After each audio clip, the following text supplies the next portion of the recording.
Looking for financial insights you can trust?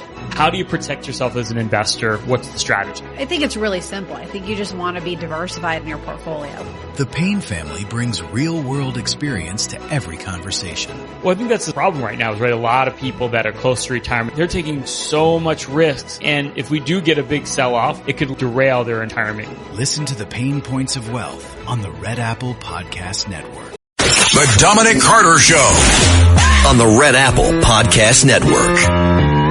And perhaps this is a bad case of leading by example. Anti-Semitism skyrocketing in New York City under guess who? Mamdani, the new socialist mayor. A number of bullet points we're going to get to, and then zero in on some topics. Dominic Carter here with you. Hope you're having a lovely day. The number to reach us right now, 800-848-9222. New York's Governor Kathy Hochul forms the first woman-led ticket for statewide office, selecting former New York City Council Speaker Adrienne Adams as her running mate.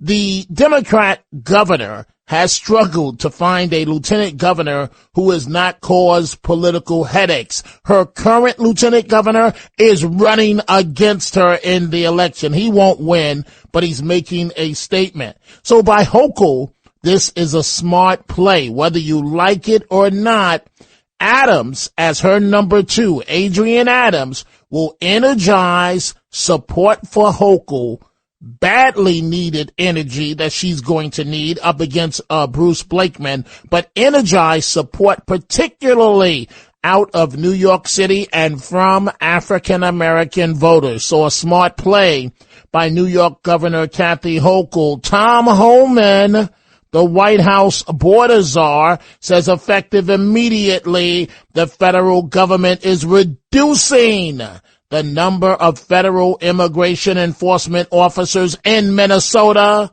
by 700 because of cooperation from local leaders in Minnesota. So in other words, now, and this is what Holman argued all along, if they just would have listened, perhaps Renee Good and Alex Preddy would be alive today, in which Holman said that he wanted to be able to go to the jails to pick up the people that they're looking for, and no, we're not cooperating. We can't do that. Well, now many of these governments in Minnesota are going to do exactly that. Mamdani pushes for his Department of Community Safety. This mayor is reckless and does not know what he is doing. So it sounds cute. It sounds nice. Department of Community Safety. What he really means is, in some cases, social workers responding to calls involving people that are having a mental episode.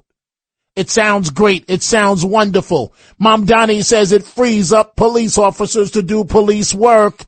It sounds great. A noble idea. Excuse me, Mr. Mayor. What happens when that person in a mental episode, the whole thing goes left and turns violent? What happens then if a police officer is not on location? Well, that's exactly what happened. And the police in Queens, New York, were dealing with a young man, 22 years old, schizophrenic. They responded to the house, and at the end of the day, and the call came in that he was smashing glass up against the wall. And at the end of the day, the young man, it turned violent. He went to get a knife in the kitchen, and they were forced to shoot him. What would have happened if there were only social workers there? This is part of one of the officers, and now, of course, the NYPD is under fire. And this story gets worse, because wait until you hear what Mamdani did after this. This is actual body cam audio. Baba, no! Hey, put the knife down! Put the knife down! Put the knife down! Put the knife down! Put it down! Move!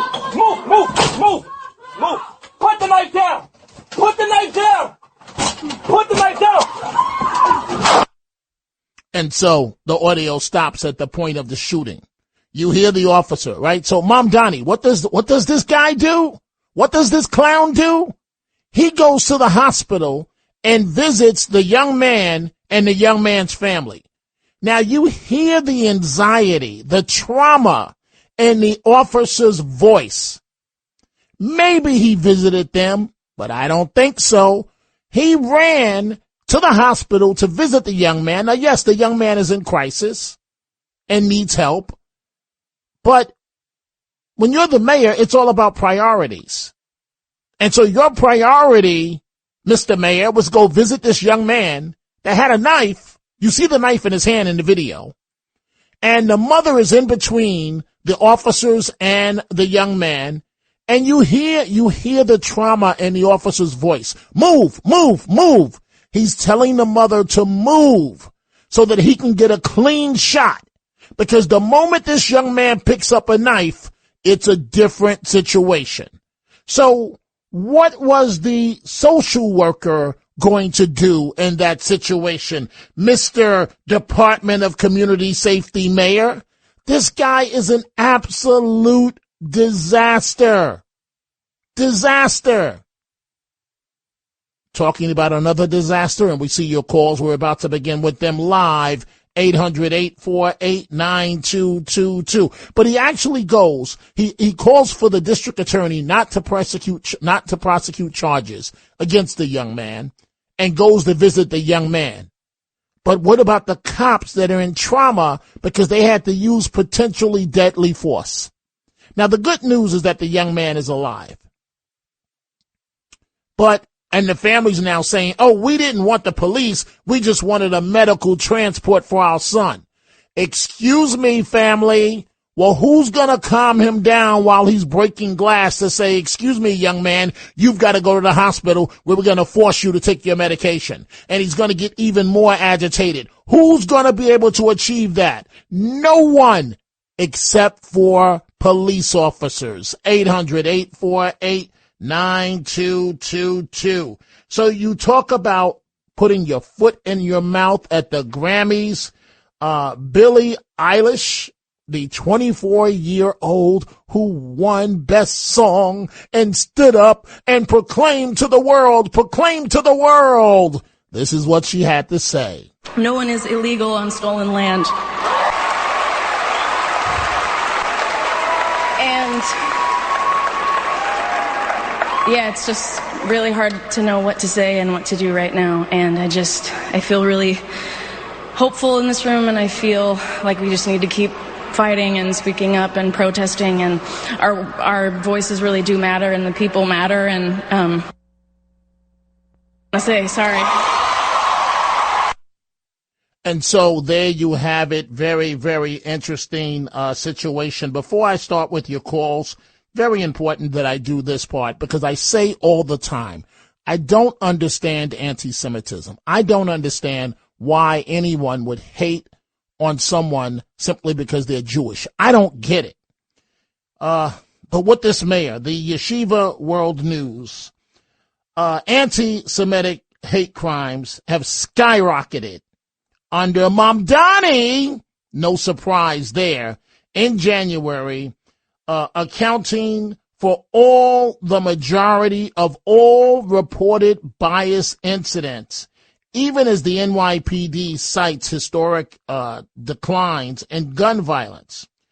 Anti-Semitic incidents jumped 182% in January of 2026 compared with the same month a year ago. 31 anti-Jewish hate crimes in January, up from 11 in January of 2025, making Jews the most frequently targeted group by a wide margin. It's not even close. And Mamdani, you need to be ashamed of yourself, because the fact of the matter is you're anti-Semitic. You hide it, but you're anti-Semitic.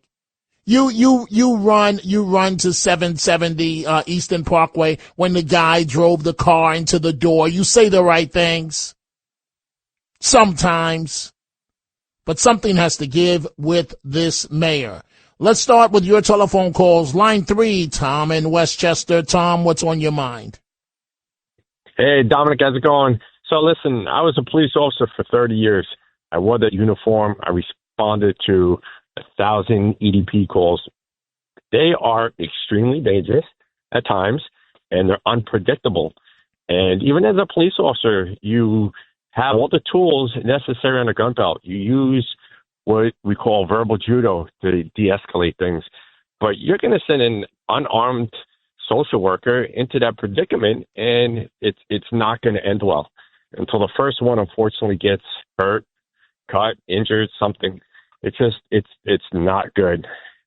You know, in this situation, Tom, you know, the call is the young man's throwing glass up against the wall. The parents want emergency transport to the hospital, but it's not that simple. What happens if the social worker arrives and he doesn't want to go? Then what?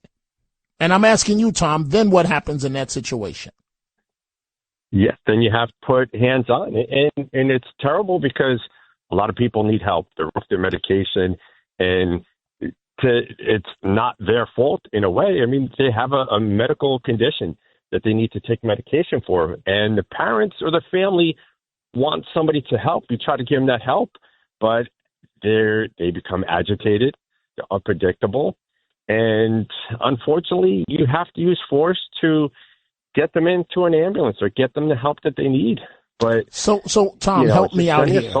We hear the anxiety in that officer's voice. He's telling the mother to move so he can get a clean shot. Now, if the young man takes 5 steps, he's going to stab the mother, right?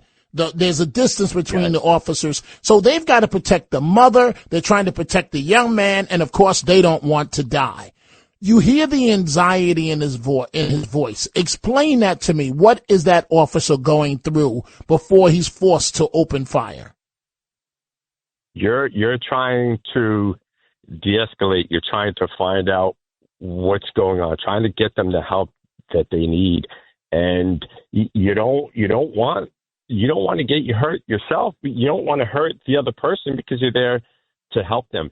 Your heart is beating, and it's just a terrible predicament to be in. And unfortunately, or fortunately, it was our job to get people to help, but they're just unpredictable, and you don't want to get hurt. I have a family that I had to get home to, and so did my partners. But their family is there too. They don't want you to hurt their loved one, but you try to minimize those injuries. But unfortunately, things happen. And things happen. Hey, Tom, they might have the training to de-escalate something, but they're just not physically as prepared. You said early on in the call, and I got to take a break, Tom. As you said early on in the call, sometimes you have to go hands-on, which is a term for in law enforcement that you try to mediate, you try to de-escalate. Nothing else is working. Time for a break. We are coming right back. The Dominic Carter Show. Entertaining and informative. On the Red Apple Podcast Network. Put the knife down! Put the knife down! Put the knife down! Put the knife down! Move! Put the knife down!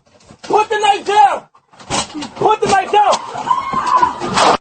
The NYPD officer said 5 or 6 times, put the knife down, put the knife down, put the knife down. You've got a very chaotic situation. A mother in the middle of the schizophrenic young man in the kitchen holding the knife. The mother standing there in the living room. She doesn't want to see her baby killed. She doesn't want to see her baby shot, but she's the one the family had to call because the kid was throwing glass up against the wall. He's schizophrenic. So now you have the NYPD there, and thankfully the young man did not die. He was shot, but he didn't die. And what does Mom Donnie do? He begs the DA not to prosecute and goes to visit the young man and the family in the hospital. When you hear the anxiety in the officer's voice. Now, the officer's responsible for protecting the young man, protecting that mother. What happens if he charges towards the mother with that knife? She's dead within a matter of seconds. And then it's the NYPD stood by as a mother was killed by her child. All of these things are happening. I always say this is not Hollywood. This is real time. And what does Mom Donnie do when he's asked about this incident? You know, this great talk, his Department of Community Safety, social workers responding to calls like this, right? When he's asked about this, Mom Donnie's got Kamala Harris beat in terms of word salad. Listen to this clown. Can I get a clarification about something, Mr. Mayor? Let's make it really quick and then we can have I really need to have a clarification about this. I know that you talk about the fact that the police can respond in these instances if there's a weapon. But in this case, there wasn't a knowledge that there would be a weapon. There was, the charges were that he was breaking glass. And at the last minute when the cops came in, he pulled a knife out in the kitchen. So how do you determine when the police can arrive if the initial call doesn't say he's got a gun, he's got a knife? What do you do? And then if it turns violent, if a person's there without the ability to stop him, what happens? So I think there's a few things to say here. One is a lot of this is exactly the focus of the conversations that we're having internally in developing out this Department of Community Safety. Additionally, I want to make clear that a person experiencing a mental health episode does not always have to be served first or exclusively by a police officer. It is important for us to have all of the options available, and that's exactly what we're looking at. So, excuse me, young man, can we pause this incident for 5 minutes until we get the NYPD here? I know you're holding a knife. I know you may stab your mother. You may kill yourself. You may kill the social worker. But can we pause this for 5 minutes so we can issue a 1013 to get the NYPD here immediately in emergency services? Can we do a Hollywood scene? Take 3. Can we do that, young man? Let's go back to your telephone calls. Gail, Westchester County. Gail, what's on your mind? Dominic, I love you. Voice of reason. Thank you. I don't think Mandami, I always mispronounce his name, I'm sorry, understands the stress that the police officers are under. A social worker would never be able to handle that. Do you know in Peekskill, New York, right here? Of course. Where The social worker, she was stomped out and killed. Of course I know it. I think Mandami is a combination of ignorant and naive. He should ride along. He should ride along with the police officer. Hey, Gail, I got to take a break, but I love your idea. Mayor Pretty Boy, why don't you do a ride-along before you come out with these stupid, ridiculous, ignorant policies? We're coming right back.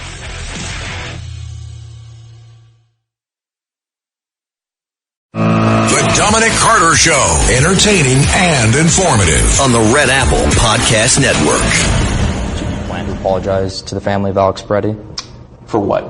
For, labeling him an assassin with ill intent. Well, again, I just described to you what I said about Alex Preddy, which is that he's a guy who showed up with ill intent to an ICE protest. No, but if it's determined that his civil rights were violated by this FBI investigation, will you apologize to that? So, if this hypothetical leads to that hypothetical leads to another hypothetical, it's a real case will I do a thing? And thank you, Mr. Vice President Vance, for not apologizing. You don't have anything to apologize for with the information we have thus far.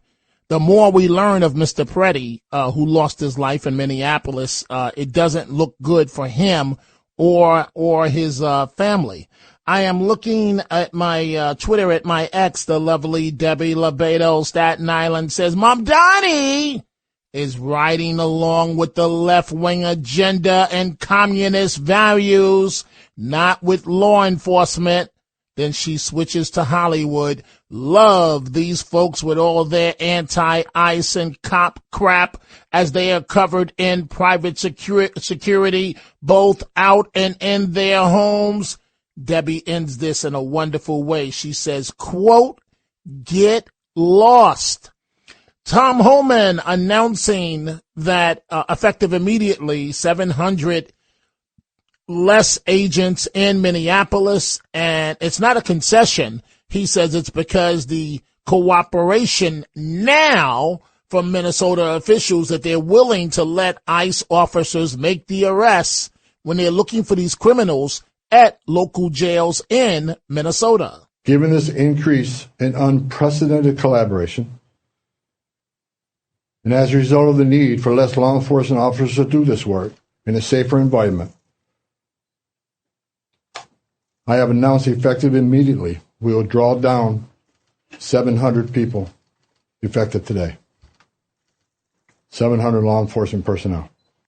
Holman getting the job done, de-escalating. So now hopefully the local officials in Minnesota, Governor Dum Dum, Governor Tampon, Governor Tim Walz, and Minneapolis Mayor Jacob Frey, hopefully they'll extend the olive branch in return and stop the rhetoric that's getting people killed in Minnesota. So when you talk about rhetoric, you're talking about these liberals. And I've got to tell you, folks, I've never had good experiences with a liberal. It's one of the reasons why I became a Republican about 15, 20 years ago. I'm going to be blunt with you. Liberals like to pat black people on the head and say, boy, go sit over in the corner. You don't know what's good for you. I'll tell you what's good for you. I'd rather deal with a conservative any day, 7 days a week. Liberals are the worst. When I was in television, they would come up to me and say, Dominic, there's a story in the projects. We need you to go to the projects. Get your coat ready and go to the projects. And I would say, guys, am I the only reporter because I'm black and from the hood that you can send to the projects? I'm tired of going to the projects. Let somebody else go. And then they tried to lecture me, the liberals, on the projects. And I'm looking at them, and all I could do was smile and say, well, I guess you could tell me about the Housing Authority of New York City. I've only lived there through my high school years, and you're going to tell me you've never stepped into a housing project a day in your life, and you're going to lecture me about the projects. Wow. Liberals. And then in television also, I won't say where, I had a boss where if I said anything that was moderate, even if it was accurate, I was pulled into the office because I was his black voice. Even though he's white, I was his black voice. And I'm supposed to say black things. And anything that I said that wasn't black, he didn't like. And I was chastised for it. Literally chastised for it. If I didn't argue the far, far, far left point of view. Literally. So this incident, the African-American ICE agent and these white liberal women, it's amazing the racial slurs that they called him because he had on an ICE uniform. You're black! What? You're nuts! You're nuts! Look you! Look you! I don't want you! It's a yeah! White liberals are some of the most racist individuals walking the streets of America.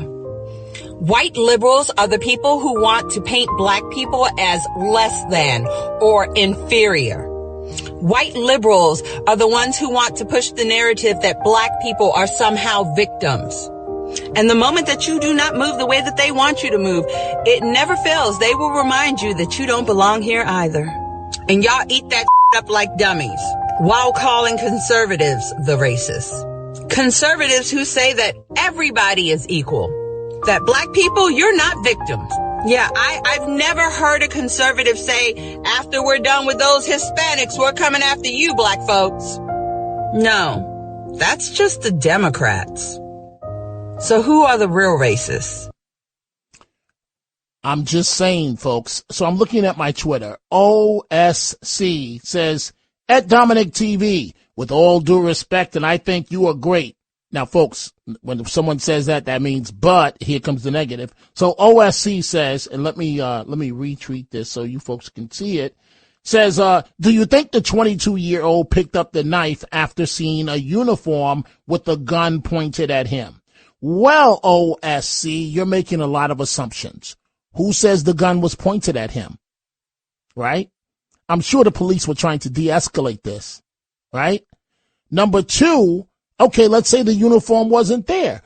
OSC, do you really think a social worker, now he knows, just like my mother used to know, when you being taken to the hospital, and in my mother's case, you were going to be put into a straitjacket and forced to take your medicine.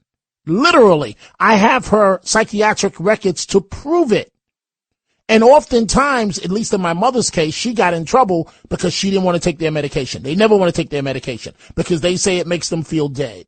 And so I'm supposed to believe, OSC, that a social worker would have showed up and said, I hope it wasn't like the case in Peekskill, where the social worker was stomped out in her head with construction boots and killed. So the social worker is supposed to say, young man, you need to go to the hospital, and I'm here to take you to the hospital. And you're under the assumption, OSC, that the young man, knowing that medication awaits him and they feel that the medication makes them feel dead, that the young man's going to go, okay, I'm willing to go to the hospital. OSC, what happens when the young man says, no, I'm not going? Clearly, the mommy and daddy couldn't control him. That's why they called 911. Let's go back to your telephone calls. Joe, Hudson Valley, line 2. What's on your mind, Joe? Hey, Dominic, just two things. With the social workers, who are they going to hire to do this if we're in a budget crisis, number one? And number two, they'd have to have the training, and you'd have to have a ton of social workers running around New York City to all different locations at all different hours. You're going to have to hire somebody on the overnight, late night, holidays, weekends.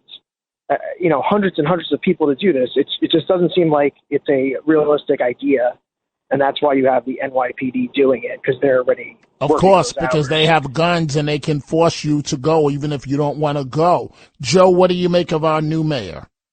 Well, that's the issue that I want to talk about. So, I've heard you say in previous broadcasts that the reason that we have Mondami is because of the third candidate, which is Curtis, and I have a big issue with that because you guys all said to vote for Cuomo, and that's why Curtis only ended up with 7% or whatever.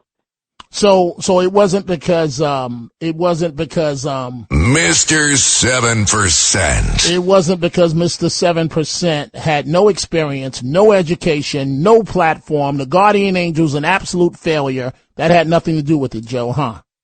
I don't think that he would have been any worse than Mondami. I'll tell you that. And okay. All right. Well, wait a minute, Joe. Well, wait a minute. So then why did President Trump tell him to get out more than once? Why? He's not a fan of his because. Why do you think he's not a fan? It probably didn't help because Trump wouldn't have. Anybody who likes Trump's backing wouldn't have helped any Republican candidate. People in New York City do not like Donald Trump. Okay. So it wouldn't have helped. Joe, you can spin it any way you want to. That candidate was a disaster. You had a better chance of being elected mayor. He loves the media attention, and that's all this was about. Money and media attention. That's the bottom line. Mr. 7%. Thank you for the call, Joe. Let's go to Judith in Brooklyn, line 3. Judith, what's on your mind? Oh, God, I'm calling about this whole incident with this cop coming in to try to calm everything down with this schizophrenic kind of person or whatever he is. I don't know. But just now, this other guy just called me, and it's like starting up again with this whole Curtis thing. I mean, people are ridiculous. The guy never went past 15%. For crying out loud. Okay, let me go back to this. I'm very angry. Wait. So let me just say this, Judith. The truth of the matter is that candidate has been conning people on the radio for more than 20 years. Straight up con man. No other way to put it. Nice guy, straight up con man. And as long as you understood that he was a sideshow and a clown and a con man, then everything was good. I liked him. How could you not like him? But when you start talking about being mayor, it becomes delusional. And many of you, Judith, not you, but many of you, Sherry, the police officer in Brooklyn, Liz in Florida, a number of you, I would say to you privately, how could anybody take this guy seriously? He's a joke. This is what I would say. And the answer often was, well, he's the lesser of the three evils. And I said, okay, well, then that makes sense. But anyway, go ahead, Judith. Thank you. Well, you know what? Everyone was hoping because, what should I tell you? But at some point, you could see already there's no way he was going to win. And if he would have merged, like everyone was begging him to, But he wanted his money. That's what he wanted. Over $3 million. That's what he got, I guess. But all right, let me go back. I am so upset with this story. I am really angry. I'll tell you why. Because it's Mondami and his stupid policy. And I feel like teaching him a lesson. Let him send these social workers instead of the cops. Because guess what happened now? This cop comes in and he's trying his best. And the situation, is really crazy and whatever. And now the mother's going to blame the cop for shooting her son. Absolutely. That's what's going to be. The cop is the bad guy. The cop was always the bad guy. And then Mamdani goes to visit the family and the young man. Yeah, and you know something?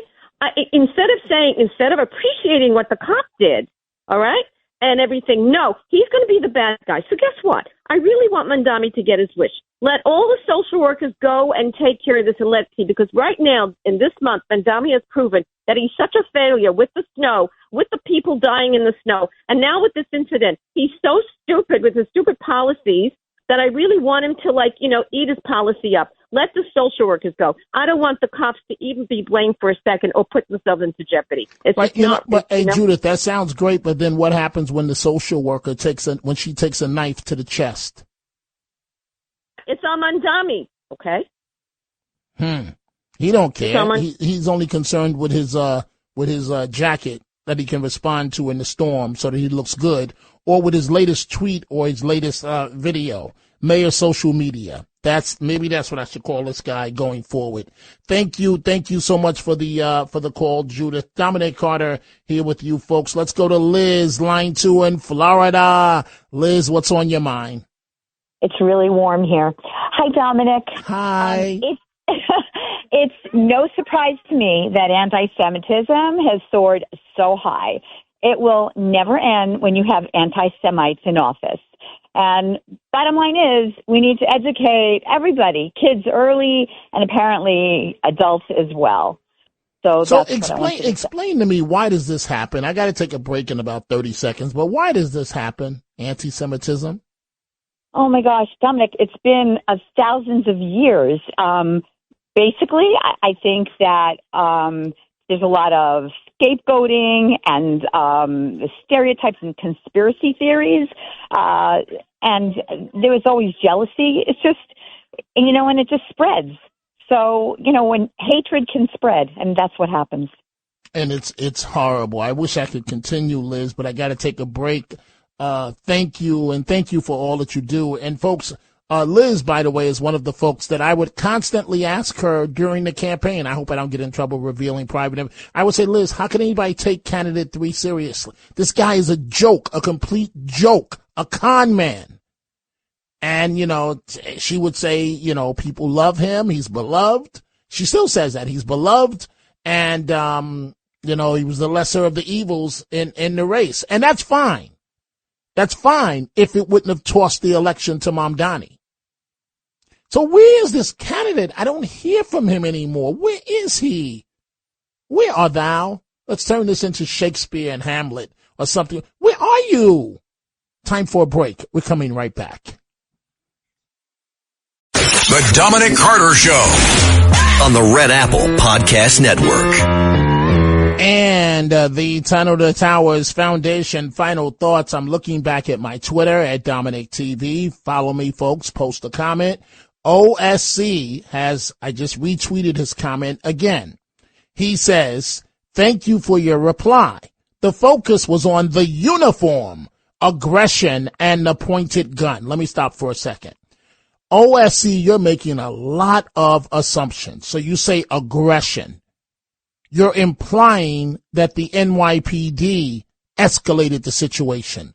A young man or a young person in crisis that's schizophrenic, they are already aggressive. So I don't understand what planet you're on looking at this. And I know because my mother was one of them, a chronic paranoid schizophrenic. And I was the subject of her severe beatings and hospitalized numerous times when she lost her cool. On one of the times when my mother lost her cool, beating me so hard as a young boy in my testicle area, they were swollen and I was hospitalized at Harlem Hospital. So OSC, as a young child, please don't tell me about aggression when it comes to the mentally ill and people that are schizophrenic? I think I know a lot more about this subject firsthand. I don't know. Maybe you're a professional in this regard, but I just don't understand all of the assumptions that you're making in your tweet. OSC goes on to say, please focus on the breaking glass, which the young man did, which does not trigger a pointed gun with a uniform. Wow, Sid at OSC. So I guess the young man is smashing glass up against the wall simply because he doesn't have anything else to do. I guess he can't take a piece of that glass and cut his mother's throat, cut his own throat, cut a social worker's throat. OSC, you got to think about the tweets that you're putting out. It makes absolutely no sense what you're saying. And you're assuming that the NYPD officers walked in with their guns drawn out. That's not what they do. Adam in Florida, line 5. Adam, what's on your mind? Yes, just want to make 2 quick points. Quickly. To prove. Quickly, go ahead to the point, please.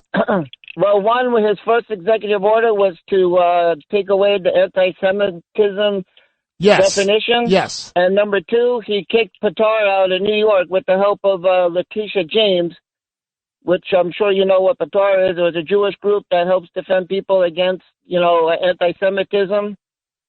No, I am aware of it. It's just I do apologize. I'm looking at the clock because I don't want them to get on my back. Thank you very much for your call, Adam. Let's go to Danny in Queens. Danny, it's got to be quick. Go ahead, please. Yeah, why did the Republican Party and Cox put up Sliwa? You already know the answer to that. They didn't have anybody else. You do know that, right?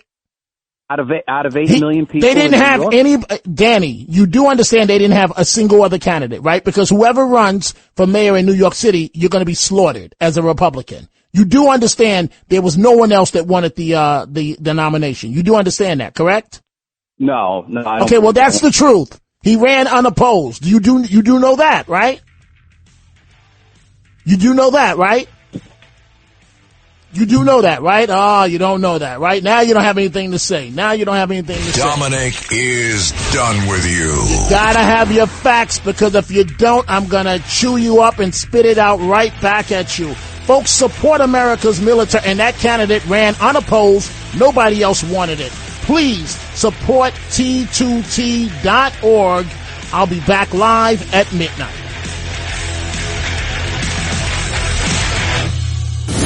Thanks for listening to The Dominic Carter Show. You can hear The Dominic Carter Show weekdays at 3 p.m. and Monday through Thursday at midnight and Sunday starting at 11 p.m. on 77 WABC. If you like the podcast, share it with your friends and listen anytime at WABCRadio.com and download the WABC Radio app. Hit that subscribe button on all major podcast platforms. Plus, follow WABC on social on Instagram, TikTok, Facebook, and X. See you next time for a new episode, so you never have to wonder, what the heck is going on here? If you're thinking about changing schools, why wait? At Manhattan University, love those guys. You don't have to start over. With transfer-friendly pathways, your credits count, and you keep moving forward. From day one, you're part of Jasper Nation, preparing for the real world. And with New York City just a train away, opportunity is everywhere. Ready to move forward without missing a step? Visit manhattan.edu/transfer and enroll today. Manhattan University. Don't start over, move forward.